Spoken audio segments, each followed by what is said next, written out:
दोस्तों, कल मैंने ऑनलाइन बहुत लोगों से कनेक्ट किया जो कि मेरे सब्सक्राइबर थे, जिन्होंने भी मुझे मेल किया था और मेरे से कनेक्ट करने को बोला था।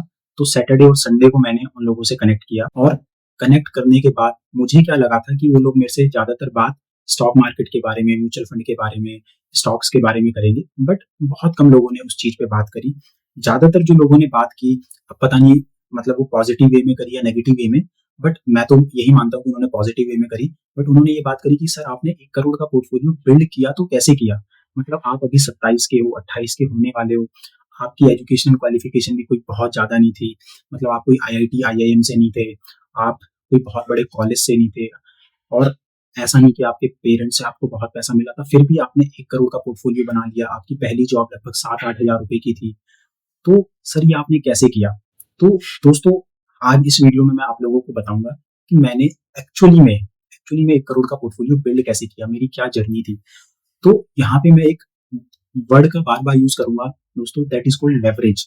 तो आप सभी लेवरेज के बारे में जानते होंगे, जो स्टॉक मार्केट में इन्वेस्ट करते हैं, they all know about leverage कि लेवरेज होता क्या है।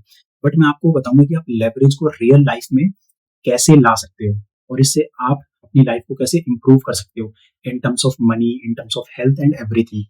तो लेवरेज का दोस्तों मेरी लाइफ़ में बहुत बड़ा रोल रहा है। और लेवरेज का सिंपल मतलब क्या होता है? लेवरेज का मतलब ये होता है कि when you can increase the outcome without much increasing the input. मतलब आप कम एफर्ट लगा के जब आप ज्यादा रिजल्ट लाते हो, दैट इज कॉल्ड लेवरेज। या आपने जितना एफर्ट लगाया है, आप उससे ज्यादा रिजल्ट लेके आ पा रहे हो, दैट इज कॉल्ड लेवरेज। अब मैं सिंपल चीज बताता हूँ आपको, जैसे स्टॉक मार्केट में लेवरेज क्या होता है, कंपाउंडिंग का लेवरेज होता है। या आप अपने 10 लाख रुपए लगा रहे हो, 5 साल में मार्केट बढ़ती है, आपके पैसे डबल होते हैं, 10 से 20 होते हैं, तो आपको स्टॉक मार्केट में एक एक आपने स्टॉक मार्केट को एज ए लेवरेज यूज किया पैसे को मल्टीप्लाई करने के लिए। ठीक है, क्योंकि आपका एफर्ट कितना था, आपके 10 लाख रुपए थे, बट वो हो कितने गए, 20 lakh, just because you use the stock market as a leverage. अब मैं बताता हूँ आपको इसको लाइफ में कैसे आप अप्लाई कर सकते हो। तो दोस्तों, जो मेरी पहली नौकरी थी ईएसआईसी हॉस्पिटल में, वो लगभग 7,200 के आसपास मुझे इन हैंड सैलरी मिलती थी और मैं उसके बाद फोर्टिस में मूव किया। फोर्टिस में मुझे बड़ी मेहनत के बाद नौकरी मिली। मतलब जब मैं ईएसआईसी हॉस्पिटल में काम करता था, तो मेरी शाम को 2 से 10 बजे तक नौकरी होती थी और मैं सुबह सभी हॉस्पिटल्स में इंटरव्यू देने जाता था। आपको पता ही है कि मैं डायलिसिस टेक्नीशियन हूँ। तो डायलिसिस टेक्नीशियन क्या होते हैं, जो किडनी पेशेंट्स होते हैं, उनके ब्लड को डायलाइज करते हैं, जिससे जो एक्स्ट्रा वाटर है बॉडी से बाहर निकलता है और कुछ toxic substances also get rid out of body. तो उससे क्या डायलिसिस पेशेंट सर्वाइव करते हैं। तो मैं हॉस्पिटल में काम करता था, मैंने डायलिसिस टेक्नीशियन का सर्टिफिकेट कोर्स किया था। जब मुझे ईएसआईसी हॉस्पिटल में नौकरी मिली, तो उसके बाद मेरे को कहीं भी नौकरी नहीं मिल रही थी। तो मैंने उस टाइम का लेवरेज लिया, जो मेरी ड्यूटी होती थी 2 से 10 बजे की, सुबह के टाइम में हर एक हॉस्पिटल में घूमने जाता था। अब मैं उस टाइम को अगर घर में वेस्ट करता, कुछ भी करता, तो शायद मेरे को वो दूसरी नौकरी नहीं मिलती। बट मुझे वो दूसरी नौकरी कैसे मिली? क्योंकि मैं सुबह 8 बजे घर से निकलता था और दोपहर के 1 डेढ़ बजे तक एक हॉस्पिटल में चक्कर लगा के आता था और वहाँ पे अपना सीवी दे के आता था। तो मैंने क्या किया? अपने टाइम का लेवरेज किया। जो मेरी ड्यूटी 2 से 10 बजे तक की थी, उससे अलावा मैंने जो मेरे को टाइम बच रहा था सुबह के टाइम, मैंने उसको पॉजिटिव साइड यूज़ किया। तो मेरे को फोर्टिस में नौकरी मिल गई। और फोर्टिस में मैंने क्या किया? लेवरेज बहुत तरीके से आपकी लाइफ में, कभी-कभार आपको टाइम का लेवरेज लेना है, कभी आपको नेटवर्किंग का लेवरेज लेना है, कभी आपको अपनी एनर्जी का लेवरेज लेना है, कभी आपको अपनी हेल्थ का लेवरेज लेना है, कभी आपको पैसों का लेवरेज लेना है। तो जब मैंने फोर्टिस जॉइन किया, मैं वहाँ पे काम करना शुरू किया। फिर वहाँ पे एक भैया थे, आयुष भैया, he is one of my closest friend. मतलब आज भी मैं उनसे रोज़ लगभग 1 डेढ़ घंटा बात करता हूँ। आज खुद मैंने उनसे बहुत बात करी। Currently he is in Dubai, तो वो दुबई में है। तो मैं अभी इनका नाम इसलिए लिया है मैंने, क्योंकि आगे चल के इनके बारे में मैं बात करूँगा। तो हम दोनों वहाँ पे फोर्टिस में मिले थे और वहाँ पे साथ में काम करते थे।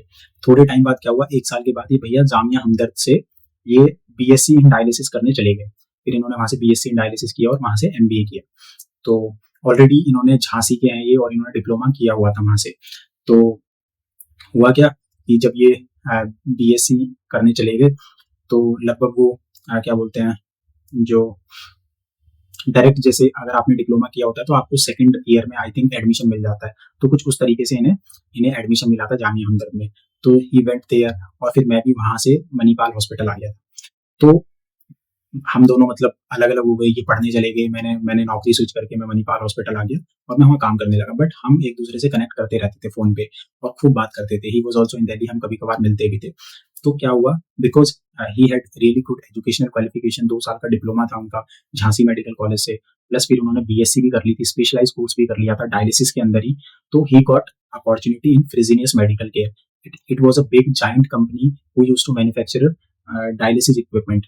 तो वो वहाँ पे ज्वाइन किए, तो उनको वहाँ पे नौकरी मिली because he had really good educational qualification, his communication skills was really good, and उनकी नेटवर्किंग स्किल्स भी बहुत अच्छी थी। वो क्या करते थे, जिससे भी बात करते थे उसका नंबर ले लेते थे, कनेक्शन कर लेते थे, और ये सब चीज़ों से उनको बहुत हेल्प मिली। तो later on he got entry in Fresenius Medical Care. 2019 में शायद उनकी जॉब लगी, हाँ शायद क्या मतलब 2019 में जॉब लगी थी। और मैं बिकॉज उनसे बात करता था, तो शुरुआत में मेरी हिम्मत नहीं होती थी उनको बोलने के लिए कि भैया आप मेरा भी अगर वैकेंसी निकले तो आप मेरा सीवी दे देना, क्योंकि मुझे लगता था कि यार मैं तो, उन्होंने तो डिप्लोमा किया फिर बीएससी की, उनको एक्सपीरियंस भी मेरे से ज़्यादा है, तो उसके बाद उनकी उसमें नौकरी लगी है, तो मेरी तो कैसे लगेगी। मैं तो उस समय मेरी इग्नू से बीएससी चल रही थी, एंड आई थिंक मेरे बीएससी को भी 2 साल हुए थे, एंड अभी फाइनल ईयर बचा ही था, और ये बात है 2019 की। और मैंने मतलब तो मुझे मतलब अपने पे बहुत इनसिक्योरिटी थी कि यार मेरी तो वहाँ पे नहीं लग सकती नौकरी। बट एक दिन बात करते करते मैंने सोचा कि यार मैं इनसे बोल के देखता हूँ कि क्या भैया आप मेरा भी सीवी दे दोगे उस कंपनी में। तो because he was really good friend of mine, and he is very kind hearted person. मतलब मैं उनको भी कभी इस वीडियो में लेके आऊंगा, या कभी उनको यहाँ पे लेके आऊंगा पक्का। अभी उनको नहीं पता कि मैंने अपना यूट्यूब चैनल खोला है वरना वो मेरे को पक्का गाली सुनाएंगे कि तू क्या बकचोदी कर रहा है। तो हुआ गया कि मैंने भाई मैंने एक दिन हिम्मत करके उनसे बोला। मैंने सोचा कि यार क्या हुआ, बंदा ज़्यादा से ज़्यादा मना करेगा, ज़्यादा से ज़्यादा ये बोल देगा कि यार तेरी एजुकेशनल क्वालिफिकेशंस उसके मतलब वहाँ पे जितनी चाहिए उतनी नहीं है। मना ही तो करेगा, अगर मैं नहीं पूछूंगा तो ऑलरेडी ना है, बट पूछ लूँ तो हाँ होने के चांसेस एटलीस्ट 10% तो हैं। तो मैंने क्या किया, मैंने उनको एक दिन बोला, मैंने कहा भैया क्या आप मेरा सीवी दे सकते हो अपनी कंपनी में। तो एंड ही अग्रीड। मतलब भाई वो इतना अच्छा बंदा था कि वो तुरंत एग्री कर गया। उसने बोला कि भूपिंदर जैसी कोई अपॉर्चुनिटी निकलती है तो मैं तेरा सीवी दे दूंगा। और मतलब बाय गॉड ग्रेस उसमें 10 दिन बाद ही एक अपॉर्चुनिटी निकली, and he called me and he said कि Bhupinder send me your CV, and I sent in my CV. और उसके बाद I started preparing for interview. तो यहाँ पे मैंने किस चीज का लेवरेज लिया, यहाँ पे मैंने लिया लेवरेज नेटवर्किंग का। मतलब भाई मैंने देखा कि बहुत लोगों के बहुत अच्छे अच्छे कनेक्शन होते हैं इधर उधर, बट वो कभी उनसे पूछते ही नहीं है। आपके बॉस अगर किसी कंपनी में मूव कर रहे हैं तो आस्क हिम कि sir I am looking for opportunity, क्या आप मेरे को वहाँ पे ले सकते हो। मतलब पूछने में क्या ही जा रहा है दोस्त, आपको पूछना पड़ेगा। ठीक है, अगर आप पूछोगे नहीं तो कोई आपकी हेल्प नहीं करेगा यार। आप टेबल पे बैठे रहोगे और आपको लगेगा कोई आपके आके मैसेज करेगा, खुद से फोन करेगा, बोलेगा भूपेंद्र यहाँ पे आ जाए, तो ऐसा नहीं होगा मेरे भाई। आपको खुद से जाके लोगों को अप्रोच करना पड़ेगा। मे बी आप 10 लोगों को अप्रोच करोगे तो 9 से आपको रिजेक्शन मिलेगा, बट कोई बात नहीं ना यार, क्या हो गया, ज्यादा से ज्यादा लोग आपको मना ही तो करेंगे, बट हमें पता नहीं हम रिजेक्शन से इतना क्यों डरते हैं। तो मैंने इनसे पूछा, इन्होंने मेरा सीवी दिया उस कंपनी में, and I started preparing for interview. And I prepared for interview so well कि मतलब मैं इतना ज्यादा इंटरव्यू कॉन्शियस हो गया था कि मैं रात को भी इंग्लिश में बड़बड़ाता रहता था, क्योंकि उस समय इंग्लिश इतनी नहीं आती थी। एज ए टेक्नीशियन मैं तो वैसे भी सरकारी स्कूल का पढ़ा हुआ था, तो अपने लिए इंग्लिश का मतलब इंग्लिश रीड करना होता था, इंग्लिश बोलना तो होता ही नहीं था कभी। और तो मुझे लगता था कि यार मेरे को तो इंग्लिश में नहीं आती, ये नहीं आती, तो मैं इंग्लिश की इतनी ज़्यादा इंटरव्यू के लिए प्रिपरेशन करने लगा कि मैं पूरी पूरी रात शीशे के सामने बैठ के बड़बड़ाता रहता था घर में।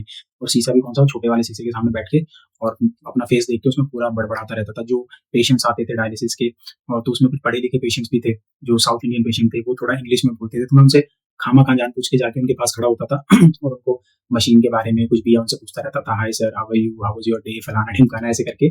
और शायद वो मेरे को थोड़ा पागल भी समझते हैं, क्या है यार इंग्लिश इंग्लिश बोलनी आती नहीं, इसको आ जाता है, हमसे बकैती करता रहता है। बट ठीक है यार, but that help me lot. And हुआ क्या कि जैसे ही सीवी दिया उन्होंने, और उसके लगभग 15-16 दिन बाद मेरे को कॉल आया, और 15-16 दिन बाद कॉल आया, एंड एचआर मैडम का कॉल था, नाम नहीं लूंगा मैं, अदरवाइज कभी वो वीडियो देखेंगी तो बोलेंगी।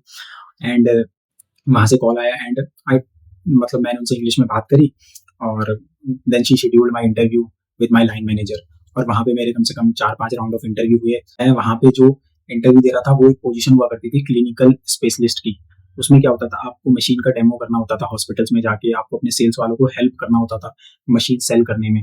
तो बिकॉज सेल्स वाले तो क्या है, वो एमबीए करे हुए नॉन टेक्निकल बैकग्राउंड से होते हैं, और हम क्या होते थे क्लिनिकल वाले, बिकॉज मैंने वो डायलिसिस की मशीनें हैंडल भी करी हैं, चलाई भी हैं, तो हम उनको हेल्प करते थे। और जब वो मशीन इंस्टॉल हो जाती थी हॉस्पिटल में, तो हम हेल्प करते थे वहाँ के टेक्नीशियंस को उन मशीनों को चलाने में। अगर वो कुछ प्रॉब्लम फेस करते थे तो उनको हेल्प करते थे। तो उस पोजीशन का नाम था क्लिनिकल ट्रेनर या क्लिनिकल स्पेशलिस्ट, आप बोल सकते हो।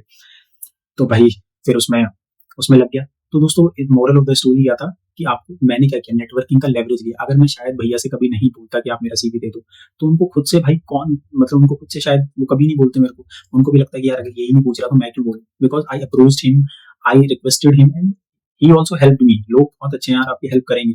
सब नहीं करेंगे, 10 में से शायद 7 लोग ना करें, बट 3 लोग आपको मिलेंगे जो आपकी जेनुइनली हेल्प करेंगे। तो फिर मैं वहाँ पे चला, मतलब फिर इंटरव्यू में, मतलब मैं किसी और दिन बताऊंगा कि मैंने कैसे इंटरव्यू के लिए प्रिपेयर किया, और मतलब वो भी थोड़ी मतलब हसल वाली चीज थी मेरे लिए। But somehow I got selected and during negotiation with HR at Gurgaon office they said कि Bhupendra, the kind of communication skills you have, we can not give you opportunity in Delhi. मतलब क्योंकि मेरी उस समय कम्युनिकेशन स्किल्स बहुत अच्छी नहीं थी एंड दिल्ली में थोड़े हाई फाई इंग्लिश वाले बोलने वाले लोग चाहिए, ऐसा उनको लगता था। तो उन्होंने कहा कि हम आपको बस अपॉर्चुनिटी दे सकते हैं टायर 2 सिटी में। मैंने कहा बताओ सर कहाँ दोगे? तो दे सेड कि we will give you opportunity in Nagpur. तो भाई मतलब मेरे लिए it was a shocking thing for me, because मतलब I never went outside Delhi. तो मैं तो कभी दिल्ली से बाहर निकला भी नहीं था। एंड नागपुर मतलब मैंने सिर्फ मैप में सुना ही था नागपुर का नाम, अदरवाइज मैं तो आसपास कभी वहाँ मतलब मैं दिल्ली से बाहर ही नहीं गया था कभी। दिल्ली से बाहर मैं सिर्फ अपने गाँव तक जाता था, उसके अलावा मैं कहीं नहीं जाता था। तो मतलब मैंने सोचा कि यार क्या करूँ मतलब। But I I was determined कि यार ये अपॉर्चुनिटी छोड़नी नहीं है। और अभी मैं यंग हूँ, अभी मेरे पास एज है। That time I was around 21 के आसपास था मैं। And right now I can't leave this opportunity, and maybe in life I will never get this opportunity again. So because they gave me a good salary package, around 50,000 package they gave me per month at that time, and I went to Nagpur. और नागपुर में मैंने काम किया। तो नागपुर में क्या होता था, बिकॉज उसके बाद तुरंत बाद कोरोना लग गया, तो मेरे को घर से बाहर बहुत कम निकलना होता था। और उस कंपनी में मैं बहुत कंफर्ट जोन में था, मतलब वहाँ पे टारगेट इजीली अचीव हो जाते थे। ठीक है, काम बहुत ज़्यादा नहीं था, आपको हफ्ते में 1-2 दिन काम पे जाना पड़ता था, बाकी दिन आप घर पे बैठे हो। तो मैंने क्या किया, जो मेरे को टाइम मिलता था वहाँ पे, मैंने वहाँ पे टाइम का लेवरेज लिया, because I had lot of free time there. मैंने स्टॉक मार्केट के बारे में बहुत पढ़ा, उस समय बहुत पढ़ा। ठीक है, इन्वेस्ट कुछ नहीं किया, मतलब इन्वेस्ट तो मैं सिर्फ एसआईपी में ही कर रहा था, बट मैं सीखने के लिए एक स्टॉक्स ले रहा था। और मतलब 2019 में मैं कोर्स भी कर चुका था when I was in Manipal, तो स्टॉक मार्केट का। तो मतलब मैंने बहुत पढ़ा, एंड कोर्स में तो जितना इतना नहीं सीखा मैंने, जितना फिर मैंने उसको रियली प्रैक्टिकली जब मार्केट में अप्लाई किया। तो उस समय मैंने लाइफ में किसका लेवरेज लिया, टाइम का लेवरेज लिया। तो दोस्तों आपको कभी भी कोई चीज वेस्ट नहीं करनी। अगर आपके पास आज फ्री टाइम है, don't waste it, try to learn something. It can be stock market, it can be any skill, it can be Excel, it can be PowerPoint presentation, it can be AI. आप कुछ भी है, लेकिन आपके पास अगर आज time है तो उसका लेवरेज लो। तो मैंने उस टाइम का बहुत लेवरेज लिया, एंड मैंने अपनी इंग्लिश बहुत इंप्रूव करी उस समय, अपनी स्टॉक मार्केट की नॉलेज बहुत इंप्रूव की, बहुत सारी किताबें पढ़ी। ठीक है, अभी भी मैं बहुत किताबें पढ़ता रहता हूँ, जैसे ये एक किताब है, फिर ये एक किताब है, फिर ये एक किताब है, फिर ये एक किताब है, फिर इसमें मेरा किंडल का सब्सक्रिप्शन है। ठीक है, फिर एक जहाँ से फोन चल रहा है इसके पीछे एक किताब है, फिर ये एक किताब है। तो यू कैन सी, फिर इधर ये एक किताब रखी है, फिर ये एक किताब रखी है। तो आप देखो मेरे पास बहुत किताबें मिलेंगी आपको। तो मैंने क्या किया, मैंने बहुत किताबें पढ़ी, तो उस समय मैंने टाइम का लेवरेज लिया। अब ठीक है, फिर वहाँ पे आराम से 2 साल के आसपास काटे। फिर 2 साल के बाद मेरे को अपॉर्चुनिटी मिली बैक्स्टर की, मतलब एक आयुष भैया के थ्रू मिली थी वो। उन्होंने आयुष को अप्रोच किया था, but Ayush did not wanted to go there, और समहाउ मतलब वो जाना नहीं चाहता था। तो ही सेड कि भूपेंद्र तू आ जा, and that opportunity was for Lucknow. And मेरी प्रायोरिटी थी नागपुर से दिल्ली आने की। मेरा ये नहीं था कि यार अब कोई और सिटी जाना है, क्योंकि मुझे मतलब जब आप घर से दूर रहते हो तो आपको घर वालों की इंपॉर्टेंस समझ आती है। तो मेरा ये था कि यार अब घर वापस जाना है, तो आपको अपॉर्चुनिटी मिले तो दिल्ली में मिले, बट दिल्ली में नहीं मिल रही थी। तो कोई बात नहीं, मैंने क्या किया, मैं वहां से लखनऊ गया। अब वहां पे क्या हुआ, क्योंकि कोरोना में 2 साल सैलरी नहीं बढ़ी थी, तो मेरा पैकेज वॉज सेम। तो देन आई थॉट कि यार मुझे पैकेज तो बढ़ाना है, सो दे टुक माई इंटरव्यू। अब उनको ना कोई ऐसा बंदा चाहिए था जो यंग हो और जिसको डिसेंट नॉलेज हो, मतलब ऐसा नहीं कि बहुत हाई फाई नॉलेज हो, डिसेंट सी नॉलेज हो मार्केट की, डिसेंट सा एक्सपीरियंस हो, और भागने वाला बंदा चाहिए था उनको। तो बैक्स्टर वालों को, क्योंकि उनको उनको एरिया, फील्ड जॉब में क्या होता है, आपको एरिया दे देते हैं, कितने हॉस्पिटल्स आपको देखने हैं, इनका इसमें आपको बिजनेस करना है। तो उनको एरिया मेरे को बहुत बड़ा देना था, तो उन्होंने मेरे को दिया यूपी, बिहार, झारखंड, उड़ीसा, वेस्ट बंगाल और एंटायर नॉर्थ ईस्ट में पूरे 7 सिस्टर्स जो आते हैं। तो भागना बहुत होता था, हफ्ते में 15-20 दिन ट्रेवल होता था। तो इस तरीके का एरिया जब उन्होंने मेरे को दिया, तो during interview they told me this thing कि ये आपका एरिया होगा। एंड आई रियलाइज कि यार ये तो मेरा फायदा उठाना चाहते हैं। मैं बिकॉज़ अभी यंग हूँ तो इनको लग रहा है कि बहुत भागूँगा, इसलिए मेरे को ले रहे हैं। तो मैं उस चीज़ को समझ गया और मैंने क्या किया, मैंने जब सैलरी नेगोशिएशन का टाइम आया, आई मतलब I give interview really well and at the time of salary negotiation I asked them for 50% salary hike and you won't believe कि मैंने उनसे सीधा 75,000 रुपए माँगे। मैंने कहा मैं इससे कम में नहीं आऊँगा एंड दे सेड कि 50% हाइक कौन देता है, इंडस्ट्री स्टैंडर्ड ही 30% है, how you can ask for 50% hike, that is not possible, you are मतलब you are behaving immature. I said okay sir, because मुझे पता था कि ये मेरे को लेंगे और उनको लेना मेरे को इसलिए था क्योंकि अगर वो किसी और बंदे को लेते इतने पैकेज पे और अगर थोड़ा सा भी बंदा एक्सपीरियंस होता तो इतने पैकेज पे नहीं आता, बिकॉज एरिया बहुत था उसमें। क्या है ना, आपको फील्ड जॉब में जब आप 25 दिन ट्रेवल कर रहे हो आपको हेल्थ इश्यूज होने लगते हैं, आप हमेशा बाहर का खाना खाते हो। तो बिकॉज माई मेरी एज थी, मुझे पता था कि अभी मैं उतना भाग लूंगा और ये इस चीज का फायदा उठाना चाहते हैं, तो मैंने उनसे पूरा पैकेज रज के मांगा, मतलब 50% मैंने मांगा और मैंने कहा नहीं मैं सर इससे कम नहीं करूंगा, if you want to hire me you have to give me 50%, otherwise I am not interested. तो they took lot of time around, it went for 3 months, मतलब नेगोशिएशन वेंट अराउंड 3 मंथ। और उसके बाद उन्होंने मेरे को finally they gave me offer letter and around they gave me 45 और 46% के आसपास हाइक, उसमें से उन्होंने 2-4% ही कम किया। मैंने कहा ठीक है यार, इनकी तो 70-72 हज़ार के आसपास उन्होंने मेरे को हाइक, मतलब 70-72 हज़ार के आसपास मेरी सैलरी हो गई थी। सो यहाँ पे मैंने किस चीज का लेवरेज लिया, यहाँ पे मैंने अपनी अपनी यंग होने का लेवरेज लिया, क्योंकि उनको चाहिए था यंग बंदा जो भाग सके इतना। और ठीक है भाई, मेरे को समझ आ गई वो चीज, मैंने ड्यूरिंग इंटरव्यू एनालाइज कर लिया और मैंने उनसे फिर अपने टर्म्स पे पैकेज मांगा। मैंने कहा तुम काम अपने टर्म्स पे कराओगे मेरे से, लेकिन मैं पैकेज अपनी टर्म्स पे लूंगा। तो दोस्तों, आपको ये चीज समझनी पड़ेगी कि जब आप, अब उस समय मैं सोचता कि नहीं यार इतना कौन भागेगा, ये वो हेल्थ इश्यूज हो जाएंगे। नहीं यार ठीक है, अभी उम्र है आपके पास, आप भाग सकते हो। आप 20s में नहीं भागोगे तो 30s में, आप जितना 20s में भाग सकते हो उतना नहीं भाग पाओगे, जितना आप 30s में भाग सकते हो उतना आप 40s में नहीं भाग पाओगे। मेरी मम्मी एक बहुत अच्छी बात बोलती है कि बेटा हर चीज जिंदगी में वापस मिलती है बट जो उम्र है ना ये वापस नहीं आती। तो अगर आप सही उम्र में, जब आप यंग हो जितने, उतनी मेहनत कर लोगे ना, तो जब लाइफ में लेटर ऑन आप थोड़ा सुकून से जी सकते हो। जब आप 30s के होगे, अब आप खुद सोचो, मैंने 20s में बहुत मेहनत की, क्या मेरे को 30s में इतनी मेहनत करने की जरूरत है? नहीं है। क्या मेरे को 40s में मेहनत करनी पड़ेगी? मेरे को बिल्कुल ना के बराबर से। जब तक मैं 40s में पहुंचूंगा I would be financially free. तो अब आप सोचो, तो ये फायदा होता है। अभी क्या मेरे साथ एज का फायदा था, एनर्जी लेवल्स वर हाई, क्वाइट हाई, सब कुछ बहुत ज्यादा था ना, तो इस वजह से।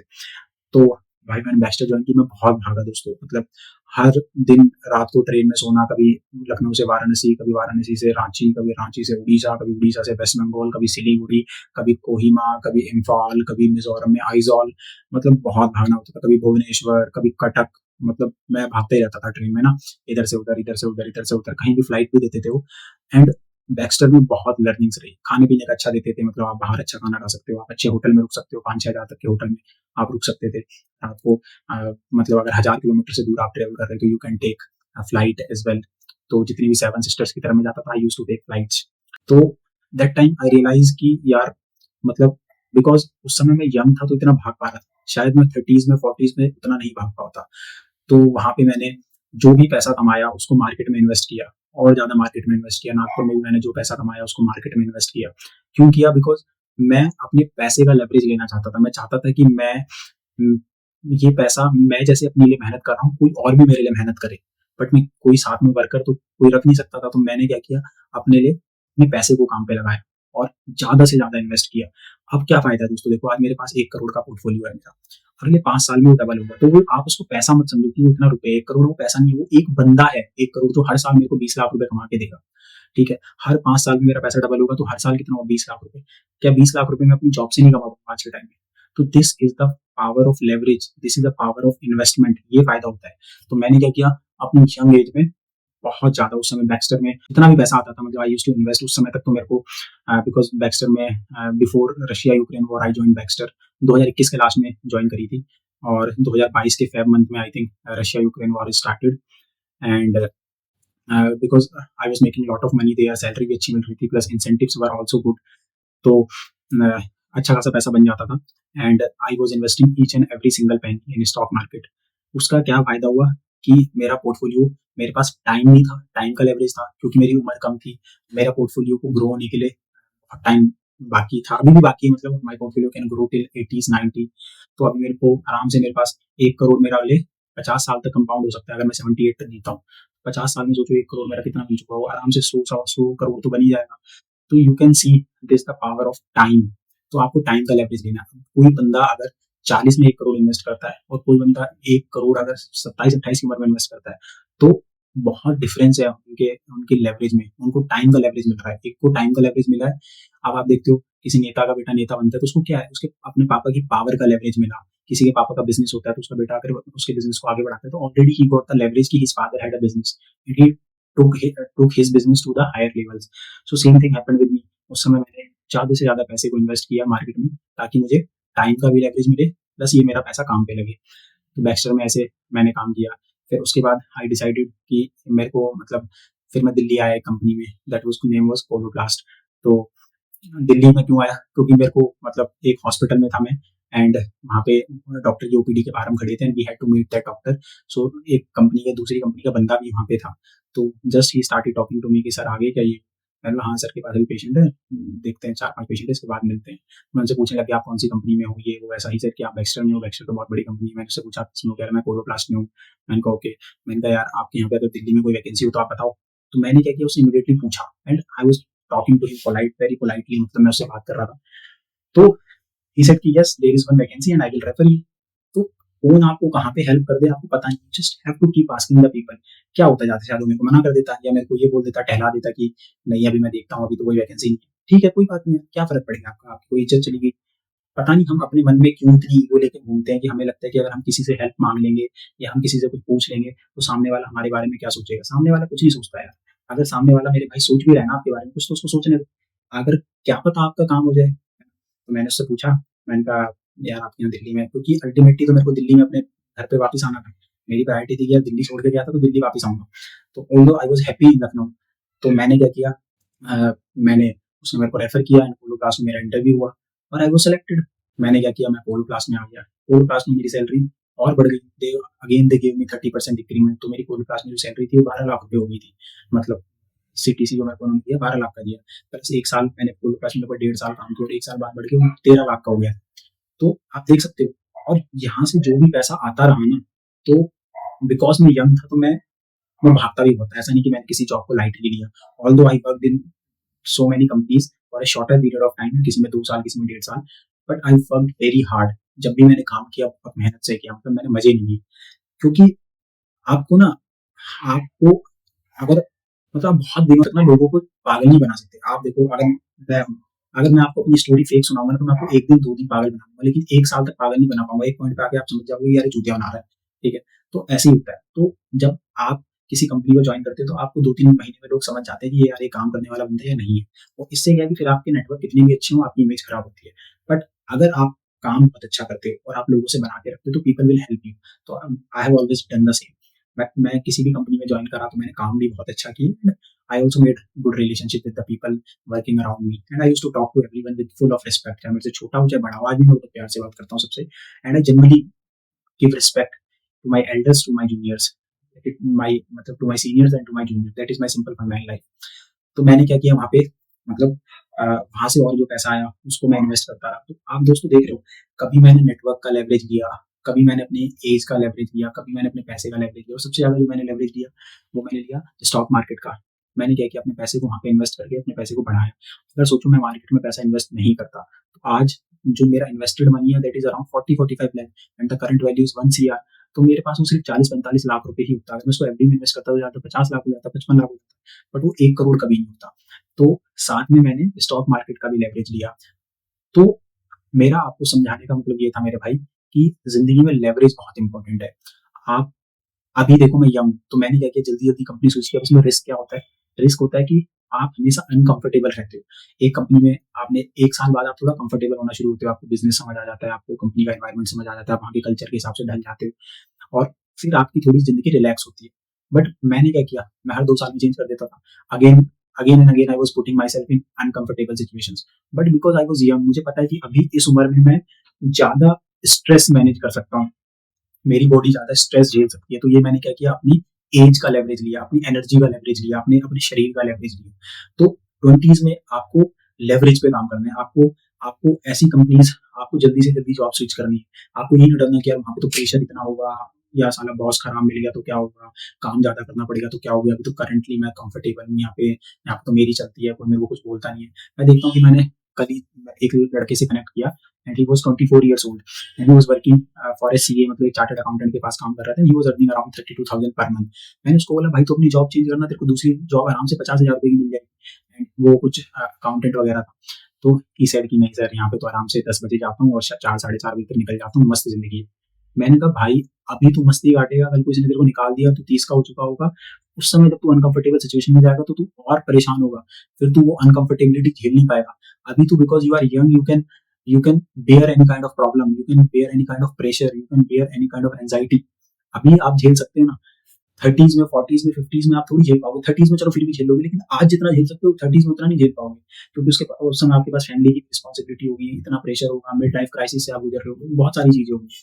तो 20s में आप जितना अपने आप को पुश कर सकते हो तो आप पुश करना चाहिए आपको। तो एज का लेवरेज लो, प्लस पैसे का लेवरेज कैसे ले सकते हो, आप ज्यादा से ज्यादा पैसा मार्केट में इन्वेस्ट करो।